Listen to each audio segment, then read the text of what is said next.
I didn't get paid until the 27th with her little note that said that she really hated me. How late was she? Late. Too late is? Late to the point where it make my credit go down. Yes. He's like an uncle to me. I told her loaning money makes enemies. And I will be your worst enemy if you don't pay me back. She can have the money. Then why are you here suing her? It's just the principle of the thing, that's all. Plaintiff Charlene Johnson says she loaned her daughter money for new furniture, but her daughter stopped paying.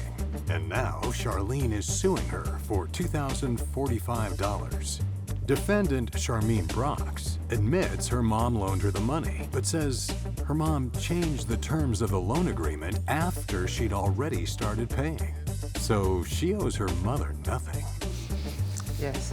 Yes. Hey, Najee, how are you? Doing good. This is case number 4 on the docket, Johnson versus Brock. Okay, thank you. You're welcome, Judge. Welcome to both of you. Plaintiff, Ms. Johnson, you are suing the defendant, Ms. Brox, in the amount of $2,045 for a loan for furniture. And if I'm correct, Ms. Johnson, you are her mother. I am. You're suing your daughter. Yes, I am, Your Honor. Why would you sue your own daughter? Well, we had a good relationship before this. Yeah. I took out a line of credit for her because her credit is so she can't even get bubble gum on her credit. She can't get bubble gum on credit? She cannot. So you asked Mom for help? Yes. Most parents would do that. You wanted to help her buy a furniture set. Correct. How much was this furniture set? It was originally $21.25. So you come into play here because you signed for the loan so she can afford the furniture? Yes, sir, I did. And how did you work that out? The people said that the furniture would be $75 a month. But Sharmeen said, Ma, I can give you $150 a month. To hurry up and pay it off so that I can get it up out of her name. Oh, I see. Okay. So you two agreed that you would pay her $150 a month for the furniture that you paid for and signed your name on. Yes. Okay. So what happens now? The first month, she was late. How late was she? Late. Too late is? Late to the point where it make my credit go down. The notes are due on the 15th. You can't pay on the 22nd. Okay, so you were paying every month? Yes, I had it where it would come direct deposit out of my account. So in terms of your credit really wasn't affected because you had already arranged for the whole payment to be made, unbeknownst to her. Yes. So we're not talking about credit anymore. Okay. She said she'd pay you $150. Yes. For the first month, she did pay you, but it was, what, 2 weeks late? Yeah, it was late. What happened the second month? The second month, I didn't get paid until the 27th with her little note that said that I was a lonely, miserable bee, and she really hated me. This is not exactly a Valentine's card. It is not. It was not. It was not. Why would you say that to her? Okay. First off, Your Honor, what she's telling you, that is not true. What? We went to the furniture store, and we did have the agreement of me paying her. Yeah. I asked my mom, I say, Mom, while we in the furniture store, I say, give me the information from the bank. I can have them take it out of my account myself. She had them do this because she is, I love my mother to death, Jerry, I swear I do, but she is very vindictive. She chose to have them take the payments out of her account so that way she can keep some type of control over the situation. My mother is at my house, Jerry. Every day my mom is at my house. Yeah. How we even got here is because my mother is mad at me. She did something really foul and I called her out on it. Yeah. She took it upon herself to sue me because this is the only way she knows how to hurt me. There's a record here that you paid the second month. I did pay her the second month. In that note, you called her the B word. A vindictive, she is. She is a very vindictive. Okay, but after that, you said that, you still made the second payment. I still made the payment. Okay. And I would never not pay her, and she knows this. Okay, so you're filing suit to be paid this $150 a month, but in fact, she is making those payments, albeit a week or two late, but she is making the payment. This case may not yet be ripe. You are getting, even though you're fighting each other, she is still making the payment per month until you're until you're the $1,000 in debt or $1,000 that she owes you. You can't be filing the suit because she's paid you what you initially agreed to. I realize that she has been late with the payment, and technically that doesn't meet the exact language of the deal. However, it is not what I would call a material breach. So if it's a week or two late and it's your daughter and she does come up with it, so far she's 2 for 2, until she doesn't pay. She ain't paid this month. She ain't paid last month at all. You owe her for this month, right? And why I owe her for March is because I got the paper saying she's suing me. So why, if you're suing me for a payment that was not even due yet, why would I give it to you when we can just handle whatever we gonna handle in court here now? Right now, I don't see any reason for me to give you the whole sum when the deal was $150 a month, and until you filed the suit, she's been paying the $150 a month. Just one comment before I render the decision here is your mother and daughter. And every mother and daughter has a squabble sometime in their lives. There's often tension. That's normal. You both admitted that you love each other. No, we didn't. Whoa. You are saying you don't love your daughter? Right now, I do not. I'm not saying you're not angry at her, but I'm not angry. you don't love your daughter. Not right now, I do not. What is love if you love this day, but you don't love the next day? That's what it is right now. I do not love her today. Think about that. I have thought about it. This She is said I was vindictive, didn't she just tell you? You know, you can say things, but certain things, I don't care how mad you get, you don't say to me. She say she hate me, I'm gonna make her eat it. I don't hate her, but I ain't crazy about it right now. You can fight and say horrible things sometimes to someone you love, but it's your I'm her mama, you don't child. say that to me. And she's a daughter, and you don't say that to her. And I never told her I hate her. I don't care how mad she make me, I never would tell her that I hate But her. you're saying you don't love your own daughter. Right now, I You don't mean that. Yeah, but I do. I just want Wow. my money. All right. I'm dismissing the case without prejudice.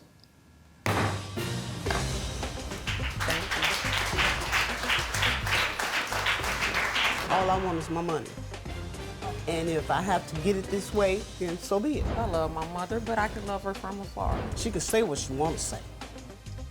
But the bottom line is, I want my money.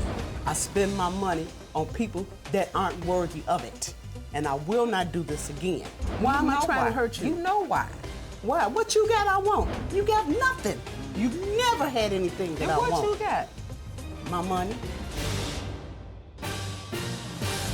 Plaintiff Arthel Martin claims he loaned the defendant $600, and when she refused to pay it back, it was time to go to court.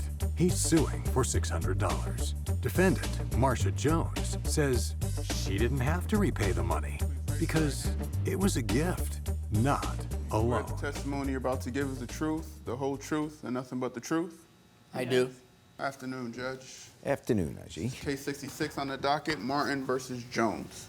All right, welcome. And we have here Mr. Martin. You are the plaintiff, and you are suing the defendant, Ms. Jones, in the amount of $600 for a personal loan. Yes. Tell me about it. Your Honor, Miss Jones is a liar, a cheat, a scam artist, a wannabe. What else do you Okay. like about her? I've known her since she was a little girl, Yeah. about 20 years back. And I would take her and her siblings to the auto show in Chicago, the boat show down in Annapolis. So you had a very good relationship. You were Yes, like mentor. the whole family. I left Gary in 2003 Yeah. and moved to Alabama, but I still have property in Gary. So I came back to Gary in October 15th of last year. Yes. Walking out of one of the clubs there, Miss You Jones, walked out of a club. one of the clubs here. Yeah. If you don't mind me asking, how old are you? I'm 79.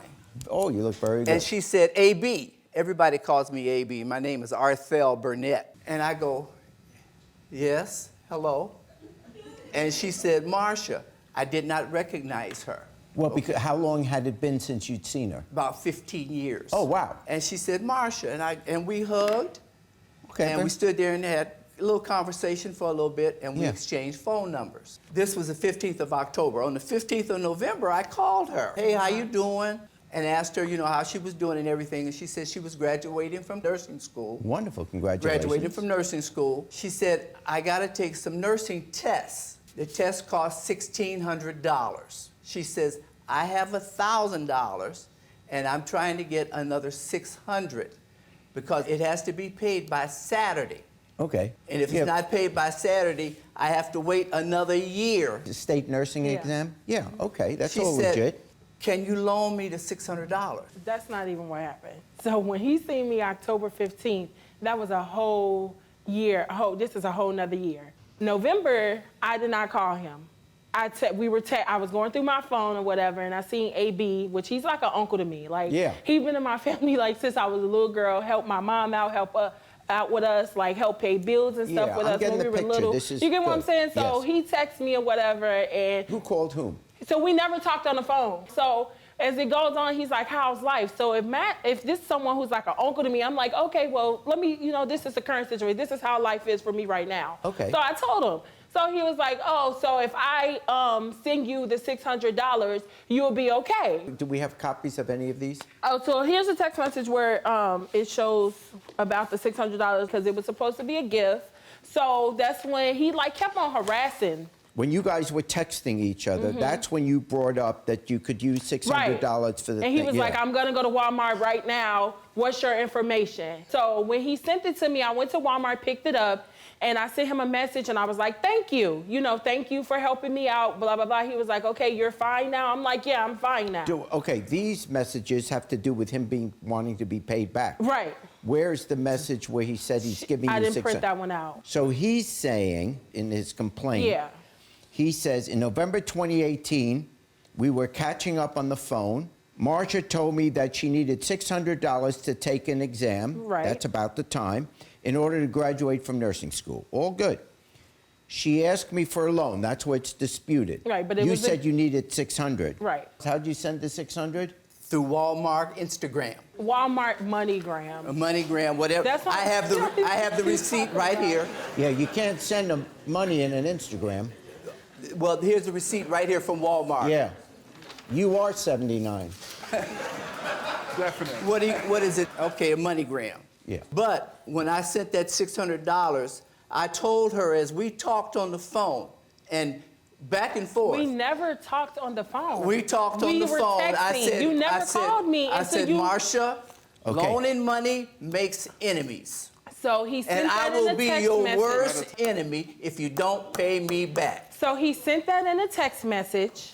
We never talked on the phone until it was, months and months later. Like I said, he called me. He called my grandmother, which I don't even know how he got my grandma number. He called my grandma. He called my mom. Like he was just blowing up. So I text him back while I'm at work, and I'm like, I'm at work. Can you please stop texting? All right, here's what the texts say. Marsha, the new year is fast approaching, and if I don't have some of my $600 by New Year's, don't ever in life, these are caps, don't ever in life say anything to me again. When we first talked about loaning money, we said loaning money makes enemies. You are fast becoming an enemy. I hope you understand. You answered, I am at work. I'm not ignoring messages. I can't be on my phone. When I get off, I'll reply. You need not reply. Just take the money over there. You have no excuse, so please don't give me one. Hey, I will be to see your aunt. Well, she was supposed to take money to my aunt. Right, so this because she did not send it to me. She was saying the post office lost the money here's order the part that she I don't got. understand about your statement. You're saying it was a loan. No. Yes. Yeah. I'm saying it's a loan. Okay. She's saying it's not. And then you said she would have to pay by January 1st, which means the end of December. In other words, you gave her 1 month to pay back $600. 2 months. She said she would pay it back by then. He told me in the beginning that it was I asked her when could she pay it back. You don't have any proof of this is what you're saying. Because you're saying it was a phone call. No. This is when you want your money back. Right. But the issue is what happened when you transferred the $600. And Did she understand it was a loan? You may have thought it was a loan. You're saying you said it, She's saying you didn't say it. In her emails back to me, she never denied the fact that it was a loan. She never said. So he told me it was a gift. I don't owe you. At the beginning. She never said I don't owe you. After he continued to harass me and let me go ahead and, to get this off my back, let me give you something. Did you take the test? No, sir. I had the test in a couple of weeks. What did you do with the money in the meantime? Oh, it went to Purdue. To take the exam? Right. Oh, I see. Okay. Here's the thing. You got a young woman here who's been very close to your family. Your family's scamming everybody. Sir, the judge is talking scamming now. everybody. Who do I Here's the owe? deal. Oh, okay. No, I'm not calling any names. Yeah. Okay. Stop talking. The judge is talking now. She's going to be saving lives. So even if you're right, I'm just thinking, how many chances in life do you get to help someone become that productive in that an important job? What I'm saying is step back. Even if you're right. Every time she lied to me, I stepped back. In the You haven't emails, seen her in 15 in the emails years. that you just read, she said, "I will go to your aunt's house to pay the money." Now that you know that he thinks it's a loan, do you intend to eventually? Yes. Let's not worry about what anyone else is doing. Let's each worry about how we can be the best person we can be. The best person she can be is to ultimately pay you me back my money. But the best person you can be is to say, I am very happy that I was able to help you become a nurse. That is a good thing to do. You may want to argue with me now. You are angry at her now. Look at the bigger picture. This $600, you're both going to survive without it. You're 79 years old. You have lived a life. You must have wisdom. Sometimes people promise things and say things that are wrong. They don't mean it. They're trying to get away with something, whatever. Overlook that. You're 79. Look at her, someone you have mentored, and you're helping her become a nurse. That is something good. Don't throw it away because you want your $600 back. I don't want it. So let me say one thing. She can have the money. I have no problem with that. Well, then why are you here suing her? It's just the principle of the thing. That's all. I find for the plaintiff, but you can do better than that. And this was an opportunity for you to say, you know what? I hope you're successful being a nurse. Even though I thought it was a loan, I'm forgiving you for it. You're not saying that, unless you are. Are you dropping your case or not? No. It's your decision. You're not dropping it. Judgment for the plaintiff. Thank you,